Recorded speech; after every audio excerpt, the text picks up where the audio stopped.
Hey, what, do I start the podcast? This is you weird. introduce us. Yeah, I'm like, hi, but welcome to the Happiness Economy podcast, joined by my special guests, Nicholas and Jason Goliath. New host, Mojak. No, we've been bought by Mzansi Magic. They've asked for a new directive. No, That's Yeah. exactly what our South African things Today's podcast is in Vernac. there are very few people that we are nervous when it comes to hosting. Then we're like, you are at top of the list, I think, when it comes to hosting things. Thank We're you. like, oh, yeah. Now leave him too. I think the two of you are the best comedy hosts in the country. Right? Salute. I appreciate it. Thank you, yeah. Yeah, No, that's a big truth. we've been That's weird. rocking, huh? And we've learned these things from you.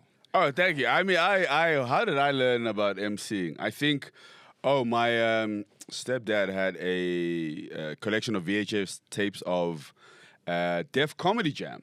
Yeah? And I'd watch like Martin Lawrence on there and just be like, what on earth is he's roasting the peasant, calling a big bird in the audience. The crowd is like, you know, those ones. The DJ doesn't know. He's cooking like celebrities. And I was like, oh, this is a quite interesting culture. And then when I started stand-up, I started at Cool Runnings in Melville at the Underground. Yeah. And obviously at the time, John Flismus was kind of the resident host. It was his And room. he was doing it on that level. Yeah. Yeah, he was really good, and I think I learned a lot of things from John and a bunch of people I think we all over did, yeah. time. Yeah, and he some of the rules for him were like, if you make fun of one person, you got to make fun of everyone. Yeah. Just like don't Yeah. feel like you're bullying somebody. alienate. Yeah, don't pick on one person. So there were things like that I would learn from people. Other acts also said if you're gonna make fun of something, it has to be something someone can change. Yes. So if you're wearing a goofy hat, it's like, yeah, you can take off the goofy hat. It's talking about your nose. Yeah, now I'm like, look at you, your eyes are doing that. your eyes are watching two screens. Yeah, there's Netflix here and Candy Crush this side. Then the person's like, yo, man, I've got like a condition, and like that's not funny for me. Because you've become so good at it, though, you have become a little bit of an asshole with it. So if you go to watch Mojak on a lineup, Wow. so then maybe Mojak is not the host Yes. of this particular show. Uh-huh. Then if the host is good, but he's not Mojak good, then instead of starting his set and respecting the host, Whoa. Mojak will first come on and spend the first 10 minutes of his set showing you how hosting is supposed No, to be done. no. And then, were you always like that? I can explain. I just can't remember stuff. Yeah. So people think like I'm like, I don't know what the next joke is. Okay. Yeah. So then through my interactions and crowd work, that people would like elicit a response. So my brain will go, oh, you're a nurse. Oh, for Natal Sprayed Hospital. Yeah. Oh, medical aid bit. Oh, so it's not me being like, excuse us, watch me as I work. Like, No, welcome. So Does anybody I believe hear that? you. I hear you, and because I've always wondered how you have the ability to, not wondered how, but I always appreciated your ability to speak to the audience and lead them to your jokes. Sure. Ask questions that are going to lead to your jokes. Then I was like, no, this guy's amazing. But hearing now that so I feel like it's more of a making yourself comfortable, Yes. settling, breathing. Because I like to do the same thing also. Yeah. And I think, Yeah. I mean, we joke. So at some level, we all do it. But at some level, not Mojak is the only one that can make even a very good host feel average. Yeah. But that's not why we have you. Other than the compliments. Thank you, We've thank got you, to very speak kind. some facts. I actually have a very interesting space for us to start this Yes. conversation about Mojak. Dude, one of the most interesting things you said to me, and I've quoted it a billion times because I related so hard, was, and I think you know where this Yeah, I what know this this. is. I know this quote. It was you saying, I realized I'm not a generous person. People around me assume that I'm generous, but I Yes. realized that in fact I'm quite a selfish person. I said, what do you mean? Yes. And you said, no, I'm the type of guy that if I'm eating a bag of chips Yeah. and you come and sit next to me and you want a chip, I would rather buy you your own bag of chips. Yes. Not so because I want you to have chips, more because I don't want you to have any of my chips. No, okay, wait. Now you've added spice.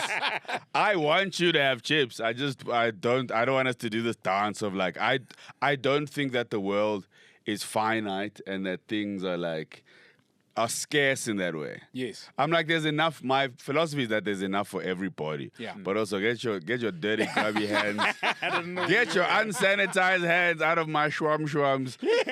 But yeah, I did realize quite early that I think, like, the phrase is my generosity stems from selfishness. Yes. I like having my things, but I'm not saying I don't share. But I think if there's a need for us, or there's an opportunity for you to also have something, I believe in that. You know what I mean? And not like in a weird.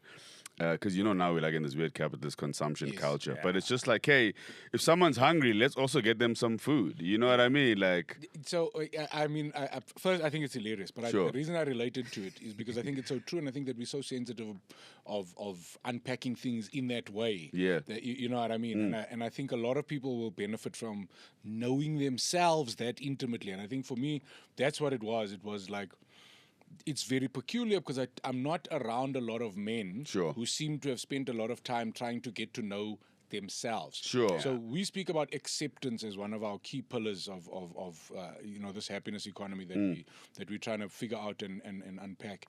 And I think the first step of acceptance is before you can accept the world, you must first accept yourself. Sure. As you are, the way you are, whether the things are pro or negative, that doesn't matter. But accept the way it is. Sure. When did you start that, and is that a journey that you went on or have been on? I think like that kind of stuff is a reflection of the people around me who always question stuff. Like my family's always been big on education, just as a thing. Reading was always big, like as a family thing. And like I remember, once I had this friend, JP, and he got ill. He was away from school for like a day or two. And so we went to his house. He lived down the road at Greenside Primary. And Jay was incredibly generous, actually. Him and, his mom's, rest in peace, Bibi. She was such a sweetheart. She was also one of the first liberals I ever met. Like a real, you're like, this person, like, molded a lot of how I saw the world. But JP, we go visit him, and then for some reason he like gave some of us money and it was like, what? This is everyone went, had good times, bought sweets and snacks. I went to the local bookstore and I bought Goosebumps by R.L. Stein. Then you say Aish, but the people were cooking me. They were like, look at this clown, look at this. Can I tell you? Look at my this first- nerd. Look at this No nerd. problem. I was like, yeah, fair enough. But like, but I think when you talk about knowing yourself, I think it's through education, through people questioning you, through also questioning yourselves, and like I often think about, I studied quantity surveying. It took me forever, but I'm a person of science. Yeah. And in science, there are like things that just exist. Not forget your opinions. The science is you know what I mean? Like Yes. if I let go of something, it will fall. It's a gravitational force. So I think I've always existed in a world that had me learn new ideas and unlearn other ideas. And it's also through trial and error and making mistakes. And some of it's just being by yourself. Like I'll sometimes go for photo walks now. And like it's weird. Like people are like, that guy's weird. He's got why do you have a camera at Zoo Lake? And it's like, hey, it's a hobby. I do things, but in that time, I get to think of the world that I exist in. Sometimes who I am, or sometimes I just have time to be like, yeah, that rat is eating a pigeon. Yo, the world is crazy. The world is crazy. Yeah, like I'm like, so I get to like kind of live with my own thoughts and ideas and question them over time. And I think that's what maybe you're referring to. I've had time to have a think about who I am or who I think I am. And then like sometimes, here's another one. I quit smoking about 2 years ago. And one of my biggest fears with that, when I didn't have the cigarettes, I would be irritable. Yeah. Then what I learned is that, it was not the cigarettes, I'm irritable. Like the guys had nothing to do. I've been giving guys a bad rap. Look, I get the other stuff. You will perish. yes. But I'm saying so I'm a grumpy, like, I mean, a lot of people knew that already, but I didn't realize how irritable or impatient I was as a person. So because I'm aware of that, I'm sometimes hyper, like, aware to be nice to people, or when things are moving slowly, just to be aware that relax. This is the nature of like This thing. because I'm always annoyed. I'm like, people don't know this, but I'm annoyed. I know this. Can I tell you my first memory of Mojak?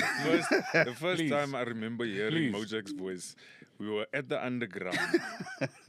We were fresh in the game. Yes. And we come out of the show, still standing on the outskirts, listening to the big people have conversations. And Mojak, I think you were speaking to Loy, Yes. to Kola. And guys are all making plans about, hey, where's the after party? Are we going to, which club are we going to? Are we going to a bar? I Are think we I going remember to a this. thing? And then I just remember Mojak saying to Loy, why would I go to a club, man? I'm busy reading The Long Walk to Freedom. Like, Oh, wow. Mojak said this. Mojak said this. So, and you know, in that moment, I was like, okay, this bra's a nut. But looking back now, it's something that's so beautiful. Like you're saying, your walks with the camera Yes. and whatever, and what people think about you. And I love that. Something I've always gotten from you is that you don't care what people think about you. Or at least you don't so project much. it. Or you don't. Ye- You sure. don't project it, but you feel like somebody who's very comfortable with who they are and what they like, and you just do your thing and don't really worry about the rest. Sort of, I try to. But as you've heard, I'm also very pretentious. Going to go read a book. What a loser.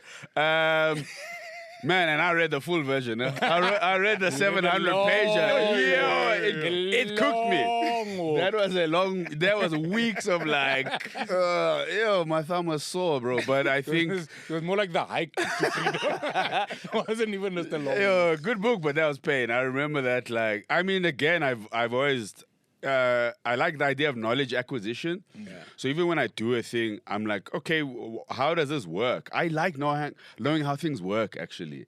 It really gives me much joy. Like, I'm not a big car guy, but when I can find things about cars that, yes, like, I'm like, that you're oh, interested in. okay, front engine, front drive. Okay, the power goes there, which means that, you know what I mean? No, you know nothing about cars, but you can tell you the difference between a V6 and a VR6. Yes, Because the you shape spent of I know the... you spent a lot of time in that intersection. Yes, no, that car almost made me bankrupt. That VR6 engine almost destroyed me. Like, I mean, I love a naturally aspirated engine. I love because it's got direct power delivery. Turbos are great. I love them, powerful. Anyway, This is from not a car guy. Yes. no, yeah. But I love diving into things. I wouldn't call it obsessive, but I'm enamored by like how things work. I think it's also helped me understand people. Yeah. Because I'm not coming in cold, and so Yes. I think sometimes I'll have chats with people. Sometimes I am curious about the work. Sometimes I'm bored, but I attempt to engage with it. Look, you especially when you're watching you come across as deeply interested, which I think is what makes you so interesting. So because you've got a lot of knowledge, when you watch you host and you're able to do that thing that you spoke about, John Vlismus, where you're not only roasting one person, you're talking to everybody. Your angles, your perception, the way you go in, phenomenal. But So- for me, that's not what I'm here to talk about. The introspection on figuring out how stuff work is great. Even people that are generally that way don't introspect themselves. And from what you're saying, it feels like the same way you approach knowledge and things in general is the way you approach yourself in general, and trying to figure out how does Mojak work. Sure. I think I was also lucky. I love Loigola. Laigola. Wow, that's his twin brother from from Tsitsikamma. No, I love Loigola. I'm quite fortunate to have met him quite young, and I think he represents a lot of people in my life. My older brother too, and I think my parents and my broader like familial structure. Yeah. In that they were always like enamored about finding out what you like. Yes. And that's one of the things Lois said to me very early on, and I always held on to that idea. He said, everybody knows what they don't want. Yeah. But figuring out what you do want is the most liberating thing in the world, because it allows you to navigate the world in a way that's like so much easier for you. So much more intentional. Of course, yeah. So I mean, last year I was a bit too picky last year with like work. I was just like, oh, please. Then I looked at the account in December. I was like, I should have done that voiceover. No, but a big part of that is just because I don't want to do things I don't like. Yeah. And I know that's a luxury, the thing that I'm saying, and Yes. communicating, and I don't expect that from everybody. But if you can find things that interest you, and you don't have to monetize them also, because I think the modern era has also made it like, hey, I like sneakers. Oh, dope, be a reseller. It's like, no, I want to wear the trainers. Like, I get the commerce aspect of it, but I just want to enjoy this. I just like taking a photo editing it and then sending it to people sometimes when I'm good. And there's some pleasure in sharing that moment or capturing it. And like, so I've been in pursuit of figuring out what I do like. And I've also got a good idea now of what I like. So that also helps me a lot. It's like, I like music. I like sports. I like books. I've been bad about reading. I like movies. I like writing. So, and I like walking sometimes. And I'll go to a place and I'll walk a little bit too far, you know, because, that trail, maybe I should turn around. But I just like seeing the world. I don't have childlike wonder, but I am sometimes just like, we're in a tin in the sky. Yes. Yeah. Like, you know? But that's exactly what I'm talking about. Is I know so many people who don't go on hikes because I don't hike. Sure. That's not my thing. Yeah. Yes. But you've never been on a hike before. You just know that you don't do this thing. Yes. That's rich people's things. That's white people's things. That's Sure. other people's things. But it always blows my mind how we're not willing to try a thing before we decide whether or not we like it. And that's again going back to, that's why I feel like you're always just in your own space, doing your own thing, trying to find yourself. And I feel like if more people could understand or think that way, we'd have a lot less problems in the world. So I think you've both nailed it there. So you started by going, I only want to do what I like. Yes. Then you went, I understand that that's a luxury. But we were there when you were doing things that you didn't like. Sure. So it's a luxury, yes, but like most luxuries, it's something that you've earned. Sure. So I just wish that we would be in a space that somebody starting the journey would have worked till you get to a space where you don't have to do things you don't like. Be the objective instead Yes. of work till you get to a space where you can get a bond. Work till you get to a space where you can buy a bigger car. Work till you get so I feel like a lot of people are frustrated in the world because their lives don't make them happy. When I say their lives don't make them happy, the thing that they have to do with 80% of their waking time Sure. is not something that they enjoy, and they found themselves doing those things because they wanted things that they didn't have. Sure. Because capitalism does drive this disease of more. And then I make jokes all the time where I go, I too am in a position where I only do the things I like. And the difference between me and you is every time you go, I'm going to chase my dream and become a comedian. Sure. Your debit orders go, no, you're not. Yeah, You're like, coming slow back to down. this job Yeah, tomorrow. yeah, chill, chill. You wanted to drive 3 series. And Yes, now yes. you know what I mean? So I think that if we were educated differently, which is impossible in this capitalistic world, Sure. you know what I mean? The more I think about it, the more impossible it is. But I think that that's exactly it. Is you can Loy's advice. Figure out what you want and put some priority onto that. Then your advice or more your example of then work hard and make sure that your objective is rather getting to a space where I'm going to work so that I can only do the things that I like. And I'll still learn lessons. I'll get to December and go, okay, maybe I was a little bit too... I think I can take on some more things that I don't like this year just to balance it out. How do we get there? So I mean, I think you've brought up a few things for me. I think I've always been a little bit of a naughty kid, but naughty kids are curious. Like I think that's what people forget about, like naughty, like lighties. You're like, don't do that. Then the kids there pouring the methylated spirit into the Coke. into like, don't do that. Now you've put a firework in a glass bottle. Kids, don't try this at home. Oh, I finally got to say that. So wow, that like a life goal has just been achieved. Sitting down. Come on. This is next level bucket list stuff. But I've always been curious, and I'm not scared of failing. I think I learned very early on that like it's okay to be bad, and I'll give you examples. I've played every sport, and I'm varying levels of good at them. I am often better than average. Yeah. At football, cricket, basketball, I'm better than the. You're I a think sporty person. yes, Mojak once posted, if you are here to play football with me and you're just here to have fun, we can't be on the same team. Go home. Nicholas and I, maybe 2 weeks ago, had a conversation of like, it was one of those, 10-year-old Nicholas and Jason having a conversation 2 weeks ago. And it was like, hey, in a fight, which comedians would you want to be on your team? And then Nicholas, you were the first that Nicholas brought up. I will. And then, no, Okay. Then I was like, based on my perception, I'm not saying Mo can't fight, but he just doesn't look like the guy that wants to fight. Then Nick said, that's because you've never played five-a-side with that guy. Bro, I will tickle the shit out of somebody. No, but I'm very intense and I'm very like, I'm not a violent person, but when I play sports, I have the capacity to be like, I will put you through the wall. Yeah. Like I won't, but like that's will. if no. There's just like a level of like, and often the sport's a great thing for me. It's taught me a lot. But I just wanna how did we get you? Talking about sports. Yes. And being bad. Yes, I'm not scared to fail at stuff, right? I am highly competitive. I've had to tone it down over the years just because, like, you mustn't ruin a dinner party. You know, those are, bloody idiots! The card, it's Mandela! Now, the Come on, mom. Yeah. The starters haven't come out. Everyone's morose. That guy. Why did you let him bring out the cards? So. People get nervous. Hey, When bro. Somebody's like, just 30 seconds? No. Bro, I gotta tell you one time, I know I'm jumping around, but one time family holiday and my partner came through and we were sat around. We were on the West Coast and we're playing 30 seconds. Now, obviously, she's with my siblings and it's like, you know, they're kind of struggling, you know.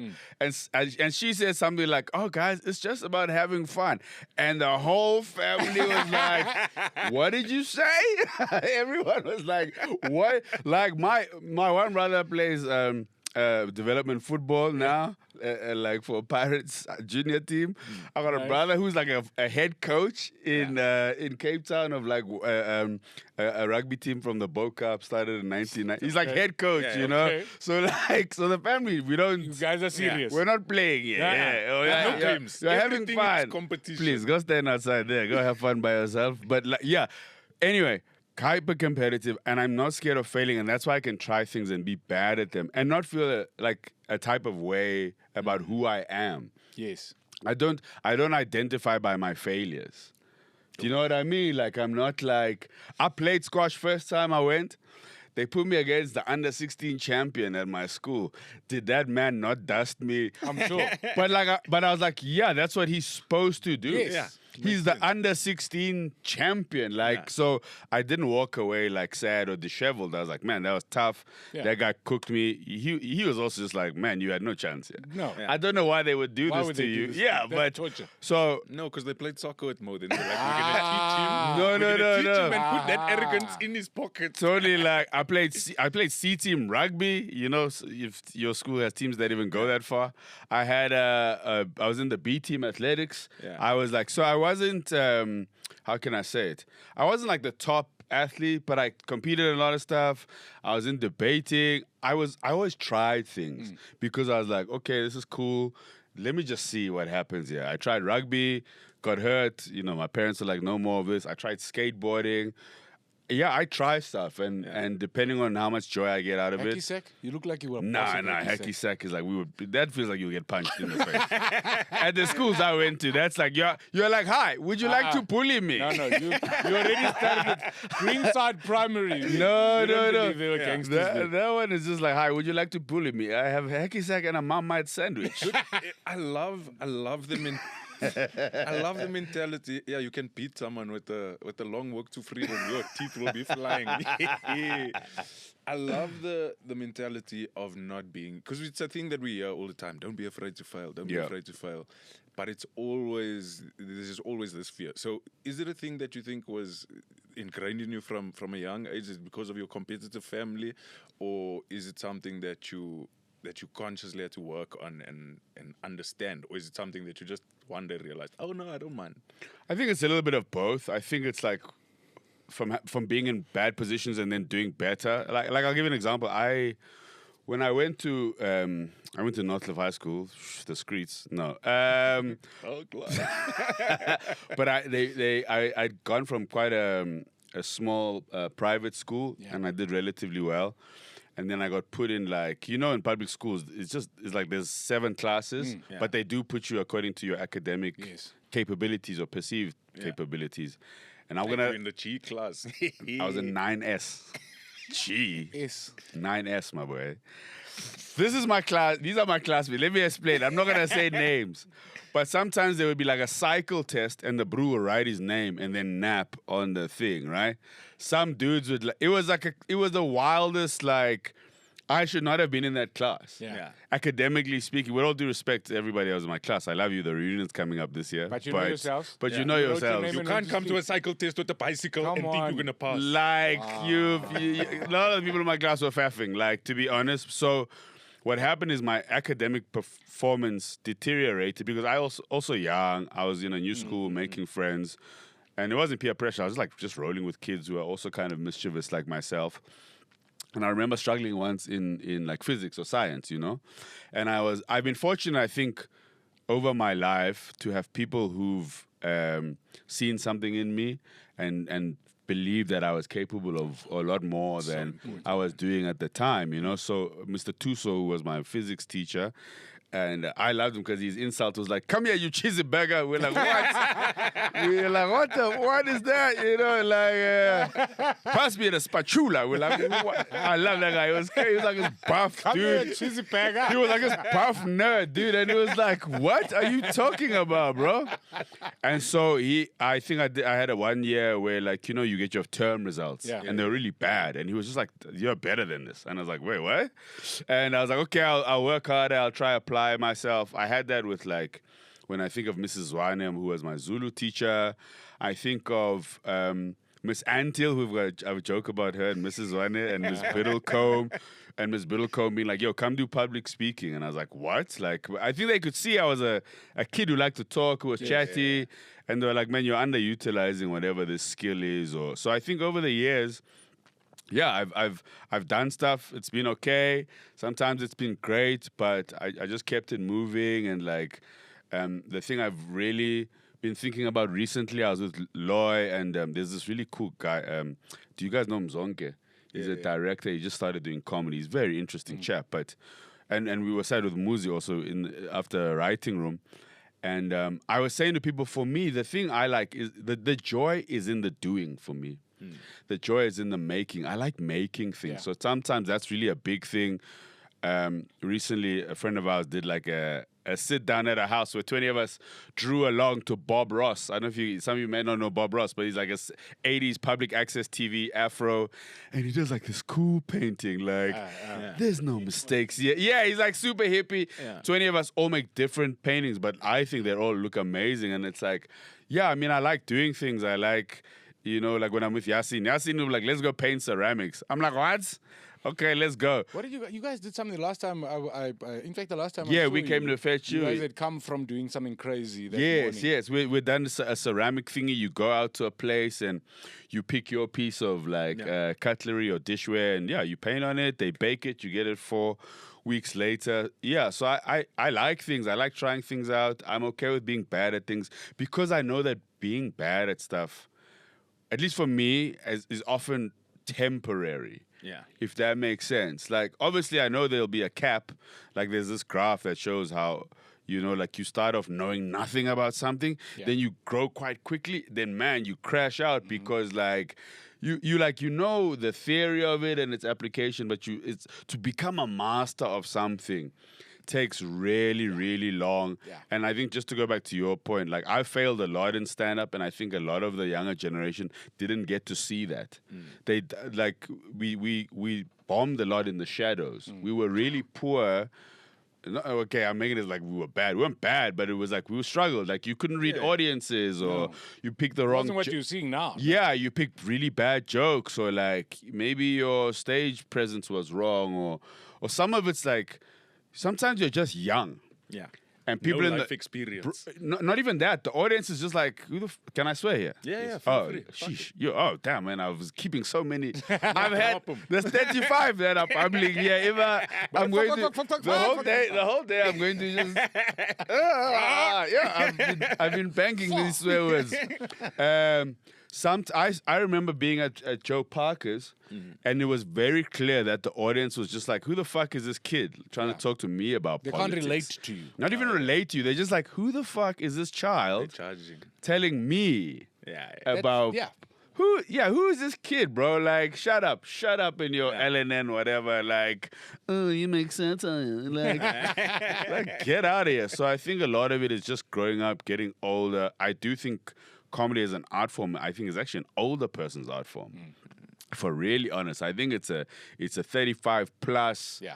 You know, you've lived life. Your audience is You also felt and experienced things. You know what I mean? And so I think your audience is there too. But it's good to start early, to be in the running early. Not that you're good by the time you're older. You know what I mean? Like you've bombed enough to know what I played recently, and I was telling Eric that like I was reminded of how you're at the mercy of the demographic of an audience, you know? Like, if they're mixed, then that's what you have. You have a mixed opportunity. If they're one thing, it's, and so, and then you have to remember that, oh, Kunja, this is how I play this kind of audience, But yeah, I mean, I've been rambling. Anyway, be curious, fail at things, don't measure yourself by your failures, and enjoy life. Like, hey, life is hectic, Oaks. Hectic and short. Yeah, no, it's long. No. Actually, Oaks, actually, turn all the cameras to me. Life is long. Yo, guys, yo. I feel like it's longer when you're unhappy. Wait, give context first. Why is life long, Mojak? It's just long. Hey, guys. As you were. 35. Hey, guys, people are living to 9. You know, I was in Cape Town, and stepmom's like, I'm going to go see she's going to go see her mom. Her mom's 97, bro. You telling me I got 62 more of these... And then you were not living like they were living. No, of course. Years. When they were your age, they were much healthier and things were a lot different. Yes, but I don't believe I'm gonna make a healthy 80-year-old. But medically, yes, even with your lifestyle, this is the first time that you probably will make 80. Yeah, That's the point of life is long. Is even if you were slunning high mileage things, nowadays they can camshaft change at any point. You know what I mean? Sure. You can change service. Yeah, because you're like, this is great, and your lungs are like -2 years. I'm going for a year now of the guys. I'm 25th of March. Oh, wow. 25th of March is a year. It's a tough one. He's also realized that he's just a grumpy person. Huh? Also, Mo, you've been one of the most consistent humans. Your energy, just your energy, your mood. You've just, today I feel like you're the same as when we met 14 years ago, just 14 years older. You know what I mean? Just like the same guy with 14 years more experience. With worse knees. And worse knees. That comes from putting people in the wall. It is what it is. Were you always a consistent guy, or are you one of those guys that a lot of your emotions happen behind your face? I think both of those things. I think of all the versions of me, So even... No, I heard virgins. Oh, the versions of me. Yo, every time feels like the first. Sheesh. Oh, no. That's the first time I wanted something edited out of a podcast. Every time. It's feeling so good. Oh, my God. My lady's going to be like, please, no more podcasting for you. I think of the different versions of me, and I think some people have been lucky to find this more kind of measured version of me. Some people have also met me in like my chaos eras. Some people have also met me in my incredibly insecure times, And I often think that reminds me of like maybe high school or even my early adulthood, like not really knowing who I was, or maybe not feeling like I fitted in, or like I wasn't making the loot that maybe I wanted to make. I remember being like, and this is relative, I think I'm a broke student, but I know there are other students who like were obviously coming from, let's say, another province, were struggling to get money for housing and just had money for food, So I am acknowledging that there are people who have always had things tougher than me. I'm just saying, like when you're young, your world feels like the world. Yeah, no one is worse off than you. Yeah, your world is like, your corner is like, and I remember just like I had friends, let's say we had cars, and so they could do promotions and like make a little bit of dosh. And I always found that difficult to not be able to like make my own money or like, what that felt like, or not fitting in, or like not necessarily have the flyest clothes, which I think happens to a lot of kids. We really feel, particularly like in those school environments, that sheesh, man, like the kid next to me feels like they've got so much more. Life is so much better. Yeah, man, or like. Because the kid next to you is handing out money to everyone. that was quite. JP, that was a bit on the nose. That was too real. But like, yeah, I do remember kind of, having those insecurities about who I was, or like like a random one is like, I think I was like short for a very long time. And then as I got older, I was like, oh, I'm average height now. And I'm like, I never thought. Like one time, this is so random, but one time I went to Discovery Health I did a Discovery Health checkup, and you go to like a Clicks or whatever, and there's like a little office, and they take vitals, so they'll do blood pressure, glucose levels, and then height, Your BMI things. Yeah, whatever it was, And for the longest time, I thought I was like 1.75. And then she was like, "You're 171," and I was like, "What?" I was like, I owe so many people an apology because I've been walking around with 175 energy, and like the nerve of me, like, who did I think I was to be this little man?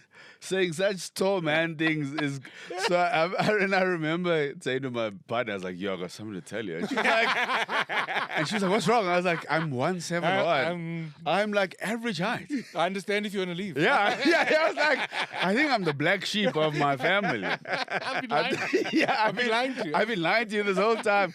I'm not the man you thought I was. Yeah, I'm half the man you thought I felt like I was on a telenovela and I'd betrayed so many people, and I was like, yo, this is crazy. What am I doing? But it's because I for a long time, thought of myself as like a small person. And I think I was for a long time. I was a short kid. I was. So even a lot of, I think, the sensibilities I have or needing to be stronger was because I was a little bit smaller. So a lot of it was proving it to myself to be like, I had to play sport really hard. I had to just like fight people off the ball a little bit more. I had to become crafty. I had to do a lot of things, I think, growing up to kind of separate myself from people who I maybe perceived like had more things, whether it was just physical prowess or maybe had a better existence. And just to be clear, like, because, sometimes your parents will watch and be like, oh, you thought we were poor. And I'm like, no. We have to justify everything. Yeah. We must back it up to go, I know that there were people that were poorer, that were shorter, that were... But even that, as I got older, I was like, I remember, I mentioned JP's mom earlier, Bibi, and one day she said to me, were you spoiled? And I was like, no, man, I wasn't, because I thought of being spoiled as being a money thing. Yeah. And then when I thought about it, I was like, oh my God, my grandmother spoiled me so bad. Yeah. She was just like, what do you want for lunch? I'm like, what? And then, you know what I mean? I'd be like, I always had lunch. I had like curry. I always had like, so I was like, damn, bro, actually, yes. I'm quite grateful. I was spoiled, although my grandmother was also like a disciplinarian. So it had like levels to, you know what I mean? Yeah, there was also, I was spoiled, but I also had to get up at 5:30. To things to make for lunch. To get picked up. To go and kill a pig. I had to go into the wild. You want bacon? I know, I'd cure the bacon myself. So I would bleed it into him. So No, even that is like, I actually lived quite a sheltered experience for a long time. And it was interesting because my family is very like disciplined, but they're also like, if there's things we can help to get you somewhere, let's do those. Yeah. So it's this weird dichotomy of like a really supportive and I think loving upbringing. Obviously, I'd had some hardships, some difficulties along the way, but I'm grateful for what I had, for the people I had in my life, and for kind of how I got to this point. And I think I'm also reframing what my childhood was or what my life was like. I'm looking back and going, oh man, that was how important is that? Yeah, it's big, man. I think obviously it's all in hindsight. We can do that now because we can, but I think of like even uni era. I'm not one of those people also who's just like, who just like goes on about university forever. Because some people, those were their best years. Yeah. Yeah, like, you know, well, not even peak, just like, Peaked. no. Just like those 4 years are crazy. Yeah. Those 4, I'm saying 4. Okay, 7. yeah, let How me- many I was there years for was 2. only. yeah. Those first 4 years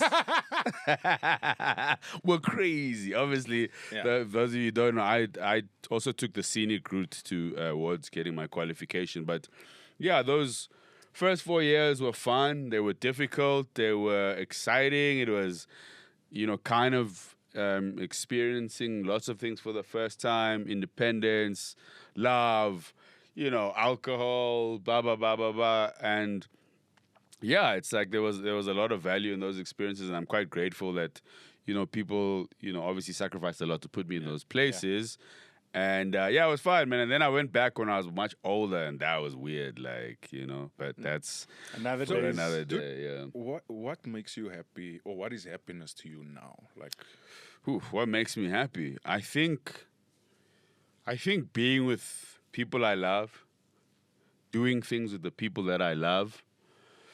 And I try find the small joys in life and the small pleasures. I think also years ago, I kind of had accepted that I think joy, like many things, or happiness, is a fleeting emotion, and that's okay. You know, often people are like, "Are you happy?" And I'm like, "Yeah, I'm having a moment of..." For now. Yeah, and that's okay because 30 minutes time, I'm gonna get a call from Truecaller saying spammer, you know, and that might change. I might get a text of some horrible news. So the things that bring me joy are small. It's playing football. It's hanging out with friends. It's discovering new music. It is going on a photo walk. It is, man, it's sometimes making beats. It's sometimes, you know, meeting interesting people. It's like, yeah, and it's hard because, you know, we're in the social media era, and yeah, at this like birthday party, this guy was like, "It's social media is so weird because of what a gamble it is. Like it's this roulette where it's like, oh, I just saw a cool puppy, boobies, and then like a dead baby. That's wild. Right? The dead Yeah, baby your and the emotions- boobies had nothing to do. Yeah, no, but it like Not connected. it's like our brains are going through the craziest range of emotions All the time. so quickly, and we just switch like that. And I think like that's weird. Also, like this social era that we're living in. I think it's weirder still that if you think about how long evolution takes, Mm. and then the fact that over the last 20 years, the amount of content we consume has been amplified 100,000 times. Then it's like, how is our brain that is used to, because our brains haven't evolved beyond food. Yes. You know what I mean? Of course. To take that in. Are you going to have kids? Hey, it's a conversation we're having. Yeah, I think that's more for my partner and I. Yeah, I think we like. I don't want to have a kid with you. I'm hoping you don't want to Yeah, have no. with your... You heard it here first.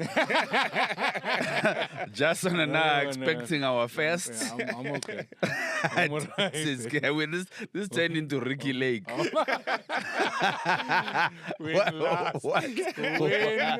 you didn't watch Ricky Lake after school, firstly, you're too young. Yeah. And secondly, you wasted your life. Why did Sheesh. you not watch the greatest ever? I just gave away our age. You know, when people are like, is Ricky Lake a geographical body of water? Where is this Ricky Lake? I want to hike around the Ricky Lake.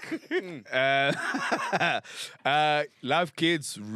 I really love kids. Like, I really have great relationships with kids. And again, this is something my you can old... give them back. Yes, at the moment. And there's something my older brother told me quite young. You know, one year, I think we spent a New Year's Eve like in observatory. We had some family friends that we hung out with, and so he's the eldest. There's like about a 7-year age gap, and so it's us, and there were these other kids. Like I don't know whose family it was with these other kids, and my brother's always friendly. He's a cool guy. He's chilled. You know, he's like he's like a. He's a more put together version of me, probably. He's the people's person version. Yeah, he's like he's the hand of the king, you know. But he's like, so one day we're there, and we were all young, by the way.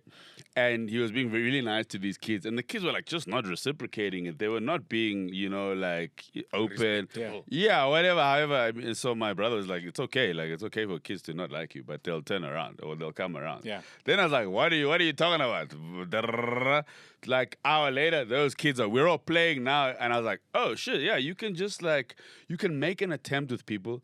And if they don't, you can also be like, That's okay. yeah. So the reason I think kids like me is because I'm not enamored by them. As in, like, You're not begging them for the love. yeah, I'm just like, you cute baby. The kid's like, no, get up. I'm like, yeah, okay, fine. I respect the child. Yeah, I don't I'm not compelled to but I really dig kids. I think they're cool. They've got curiosities that maybe we've sometimes lost, and it's interesting to see them experience the world so time. differently. Yeah, like my nephew, we're playing 30 seconds, and I'm there with the card. I'm like, this guy was in the Matrix. Yeah. Nothing. In the Matrix. Him nah. He was the lead in the time. Who was it? I showed him Keanu Reeves. He goes, you mean the guy who's the lead in John Wick? I'm like, wow. That's how far apart we that's are literally. in experiencing the world. Because in 1999, this guy wasn't born yet. So it's fascinating to see him talk about even like the maths he does at school. I'm like, because I used to do ad maths at school, but he's doing another computational thing. He's like the top student at his school. It's like great to see. Even my younger nephews, fascinating to see them like experience the world at their own pace. And I think kids also teach us things about ourselves. Like I remember trying to teach my one nephew how to tie his shoelaces.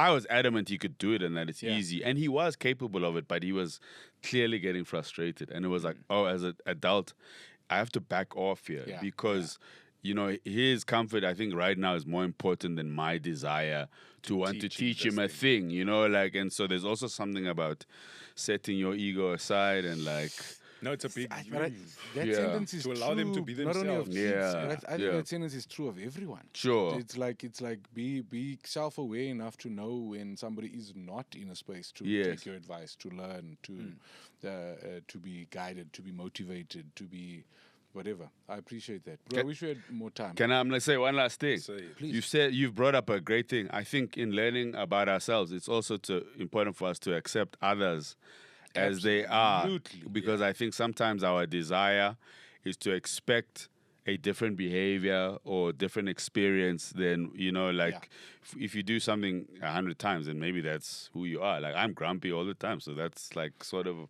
a part of who I am. So let's be gracious to ourselves and to other people, and I think accept them for who they are. Let's try build communities, maintain friendships. I know it's difficult. The world, we're all moving in many places, but I'm really this year trying to explore what it means to be part of communities, what it means to support them and to build them, and what it means to build friendships. As somebody who's not particularly good at maintaining friendships, I'm really in pursuit of getting back to an empathetic society that is nurturing and supportive of each other, where it's like the world's telling us we're at odds with each other, and I don't think that's true. Nick Not at all. sent me and motivated me greatly to watch that little 20-minute clip of Simon brilliant Sinek man, and Simon Trevor. Sinek and Trevor speaking about friendship and relationships. Go watch that thing. Sure. Which really I think speaks beautifully to what you just said. Bro, we always wrap up the same way. What we are trying to figure out at the moment, on this journey that we've been on, the three big words that talk to us are gratitude, acceptance, perspective. And if like you say, happiness is very fleeting, but it's in the moments, in the now. If you can find gratitude, acceptance, perspective, I think that's where it's at. So we end with the Goliath Happiness Index, which is we just rated where Mojak is on a scale of 1 to 5. 1 being couldn't be worse, 5 being couldn't be better. In terms of gratitude in your life, 1 to 5. She's gratitude. I think 5. Always trying to practice it at 5. Trying to always be grateful for what is in front of me. Be grateful for the wins, for the losses, for those that have come, for those that have gone. To know that I am not always at my best, but I'm working towards it. Yeah, to be gracious and enjoy this crazy journey that is life. That's long. I know, but also but sometimes I'm like, I just sit in my lounge. I'm like, this is dope. Yeah. I just look at the books. I'm like, this is great, you know. And I've got things I need to work on. Also, a lot of relationships I need to mend in the next whatever few years. But I'm excited for that. Yeah, we're learning, we're figuring things out. Mistakes are made, but hopefully we can. Love life with curiosity. I like. There we go. Love it. Acceptance in terms of accepting yourself, accepting others, accepting your world, who you Yes. are, where you are, what you are, why you are. 1 to 5. Phew, where am I? Acceptance. Maybe I'm at 3 because I think I know I can do better. I know I can be better, and that's like in small ways of just taking care of my physical and mental health. Accepting that, like, you know, I'm not reading as much as I used to. I'm not consuming things that I think bring me joy and knowledge, and I'm maybe on my phone a little bit too much, and those are things I want to change, and to be present with people. I'm quite good at not looking at phones when I'm sat with people, but when I'm alone, oh my word, same. the Sucked in. the bookmarks are crazy, and I will never watch any of those things ever again. many things Hey, saved, bruh. 4,000 little squares. Marks are crazy. They're crazy, I haven't bro. gone back to any of it. Dog, it's like a library. You know, if somebody was there, like, yo, you're building a Marentia library of tweets. So 3, I got to just do better and, you know, better myself. And that, I think, comes through engaging with people that I love and that kind of stuff. Agreed. It's also, I think, the best, well, there's no best, but the answer that sat with me the most was we had John Boynton Lee, and he said, 2.5, bruh. Always. And I said, what do you mean? And he said, no, I have to accept the good and I've had to accept the bad. And I have to accept both of these things all the time. And it was like, actually, yeah. Sure. So, yes, I'm always wanting to do better. I'm always also admitting that I can do better. It's a, you know, perspective. Yeah. Life is 5% what happened, 95% how you reply, Yes. or how you react, 1 to Yes. 5. Perspective is like, poof, that's ebbing and flowing. I'm an introspective person. By the time I'm communicating idea, I've thought about it too much. Yeah. Way too much. So I'd like to think I've got a lot of perspective, but I often feel like it hurts me in the world in that, like, I'm engaging with people who haven't thought of ideas, and that's really difficult for me. Like, Frustrating. yeah, because not to be mad at them, but I'm like, you know, I've done the knowledge when I think about like race or religion or whatever, or like reading feminist literature and how I perceive the world. It's like I'm doing all this unlearning and unpacking and going, no, that's not true. That's a real idea. Like I just finished The Myth of 1652 by Patrick Mallet, which I'd had for long, but he just broadly talks about interconnected identity and like, that's great for me to know, but now I'm in a random conversation like, no, well, you don't know your history. I was like, shut up, man. Like, so the perspective is good. It's like it's up there, but it's sometimes I'm like, it would be. Sometimes it's gonna sound crazy. I wish I just didn't know some things. No. Ignorance is Ignorance is Sheesh. bliss, my friend. We speak about it often. Yeah, Often. there's some days where I'm like, man, this feels like I wish I could just walk without being encumbered. And without being like, oh my God, you know, a Mandela, like just, you know, I often think of like the idea of collective liberation and like building environments that support generations that will come after us, because I don't think we're all going to be gone one day, but I'd like to think we left the world in a better place than when we found it. So perspective is high, but man, it'll make you crazy when you're sat at home. No, for Just sure. thinking about and the also, world, yeah. like, because that you have to tie then in with the acceptance about saying, hey, you have to accept the people the way they are. So, Yes. yes, you don't have the knowledge, you don't have the thing, and I have it. Then okay, cool. It's gymnastics. Yay, oh, man, this thing every day, it's a battle. Lehoko of the clan Lehoko. Yibo. You are. So I think you had a lot of honest moments. Allow me an honest moment. I feel like the whole world needs to see you, bro. I've said this Thank to you you. That's very before. kind. I think you are one of the greatest comedic minds South Africa's ever been blessed with. So. If you've never seen Mojak perform, think about if Dave Chappelle and John Vlismus had a child. Yay! A demon! A little troll with horns. Yeah. He's just exhibited a little example of what I'm trying to say. A little biracial demon. Wishing you every success, my brother. Thank you, Wishing appreciate it. Every success. Wishing you peace. Thank you. Wishing you peace and love and nice things. Thank you. I appreciate that. Thank you for having me, gang. To everybody watching, just, have fun. Enjoy this thing. Yeah. It's long, bro. Hey, one thing about life. Hey, it's long. Longer when you're unhappy. Hey, Your life. even when you are happy. The David Owners don't stop there forever. That's true. They are It long. is. You they lied to us, eh? Hey. Happily ever after.